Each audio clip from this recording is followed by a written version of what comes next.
Presiden Jokowi diketahui menerima sejumlah pimpinan Bank Dunia di Istana Merdeka, Jakarta pada Rabu 16 Februari 2022. Saat baru tiba, Jokowi hendak bersalaman dengan Managing Director of Operation World Bank, Axel van Trotsenburg. Saat itulah momen lucu terjadi. Jokowi dan Axel tampak kagok saat hendak bersalaman tanpa bersentuhan, hingga keduanya tertawa dan mengundang gelak tawa orang-orang di sekitarnya. Dalam pertemuan tersebut, Presiden Jokowi didampingi oleh Menteri Keuangan Sri Mulyani serta Menteri Koordinator Bidang Kemaritiman Republik Indonesia Luhut Binsar Panjaitan.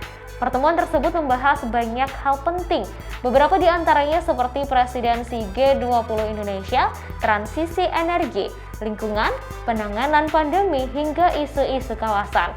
Kehadiran Axel masih dalam rangka pertemuan G20 Menteri-Menteri Keuangan dan Central Bank. Axel memberikan dukungan terhadap semua agenda G20 di Indonesia, termasuk kondisi proyeksi ekonomi di dunia.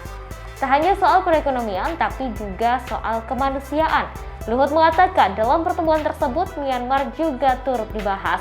Jokowi menyebut kemungkinan akan mengirimkan utusan khusus dari militer untuk menyampaikan pesan-pesan soal kemanusiaan. Masalah pertanian juga menjadi topik bahasan dalam pertemuan tersebut. Dengan Bapak Presiden, Pak Luhut menerima Axel, pertama tentu kehadirannya adalah dalam rangka pertemuan G20 Menteri-Menteri Keuangan dan Central Bank sampai dengan Sabtu.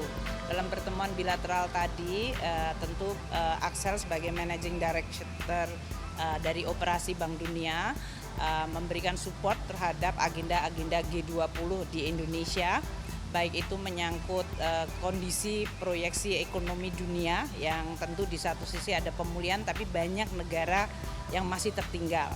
Dan itu tentu perlu mendapatkan perhatian agar tema Indonesia Recover Together, Recover Stronger itu bisa betul-betul terjadi, di mana kepemimpinan Indonesia dan melalui dukungan dari G20 serta lembaga-lembaga internasional bisa memberikan perhatian pada negara-negara yang masih belum bisa pulih karena akses vaksinnya kurang, karena juga dari sisi tantangan ekonomi di dalam negeri dari negara-negara yang berpendapatan rendah, itu menjadi suatu tantangan yang luar biasa. Jadi ini adalah salah satu pembahasan untuk G20, Bank Dunia akan mendukung dan tentu kepemimpinan Indonesia penting. Kemudian untuk beberapa topik yang ada di G20 tapi juga penting untuk Indonesia seperti energy transition tadi yang disampaikan oleh Pak Luhut, dibahas cukup detail mengenai bagaimana Indonesia bisa menjadi contoh atau showcase bagaimana komitmen Indonesia untuk melaksanakan komitmen Paris dan juga menurunkan karbon sesuai dengan National Determined Commitment kita.